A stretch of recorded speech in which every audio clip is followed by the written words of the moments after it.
የክለብ ጠባቂ ሆኜ እየሰራው አንዲት ሴት በምሽት ጠጥታ ሰክራ የተንገዳገደች ወደ ውጪ ብቻዋን ስትወጣ አየኋት። እኔም እሷን ለመርዳት ስጠጋ አለቄ ብሌክ ሮጦ እጁን ትከሻው ላይ አድርጎ እየሳቀ አታስቢ፣ ሁሉንም ነገር ሰላም አድርጌ ወደ ቤት በሰላም አስገባታለሁ አለኝ። ሆዴ ተላወሰብኝ። ምክንያቱም ሌሎች ጠባቂዎች ስለ ብሌክ መጥፎ ነገር ነግረውኛል። ሴቶች ልጃገረዶች ሲሰክሩ እየወሰደ ያላስፈላጊ ነገር እንደሚያደርጋቸው፣ ይህንንም ካላስቆምኩት መጥፎ ነገር እንደሚፈጠር አውቃለሁ። እሱም አንገቷን አቅፎ ወደ ጨለማው እየወሰዳት ነበር። እኔም ሮጬ ሃይ ራይድ ጠርቻለሁ ከራይድ አፕ ላይ አልኩ። ብሌክን በትከሻው መለሰልኝ። እኔ ሁሉንም ነገር አስተካክላለሁ አልኩሽ፣ ተመለሽ ወደ ስራሽን ስሪ በአግባቡ አለኝ። ምንም ማድረግ አልቻልኩም፣ ምክንያቱም ከዚህ በፊት ዕቃ ሰብሬ ስለነበር በሱ ምክንያት ልባረር እችል ነበረ። እሷም መቆም አልቻለችም። እየተንገዳገደች ወደ እሱ ትከሻ ተጠጋች። ይሄ መጥፎ እንደሆነ እርግጠኛ ነበር። እንደዛም ቢሆን እሷን ለመርዳትና ታክሲ ውስጥ ለማስቀመጥ የቻልኩትን አደረኩኝ። ነገር ግን ሁለት አብሮኝ የሚሰሩ ሰዎች መንገዴን ዘጉብኝ። ይሄንን ሁሉ የሚያደርገው ብሌክ ያንቺ ችግር አይደለም ሂጂ አሉኝ። እኔም ቀጥታ ወደ ማኔጀሩ ሄጄ ብሌክ አንዲት የሰከረች ሴት ወደ ጨለማ ይዞ እየሄደ እንደሆነ ነገርኩ። በጣም አደገኛ ስለሆነ እንድትከታተለው ፈልጌ ነው አልኩት። ማኔጀሩ ቀና ብሎ እንኳን ሳይመለከተኝ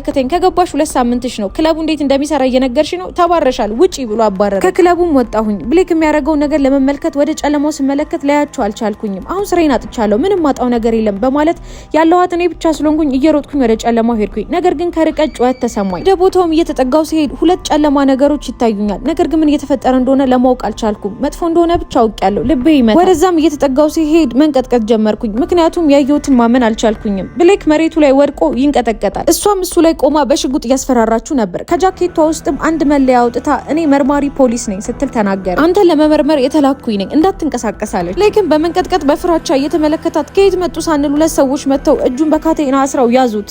መርማሪያም ወደ እኔ ዞር ብላ እዚህ ክለብ ውስጥ ለወራት ያክል ምርመራ ስናደርግ ነበረ፣ ብሌክ ደግሞ የመጀመሪያ ተጠርጣሪያችን ነው አለችኝ። እኔም ከክለቡ በትክክለኛ ነገር በመባረሪ ምንም አልመሰለኝም፣ ምክንያቱም እኔ ብቻ ስላልሆንኩ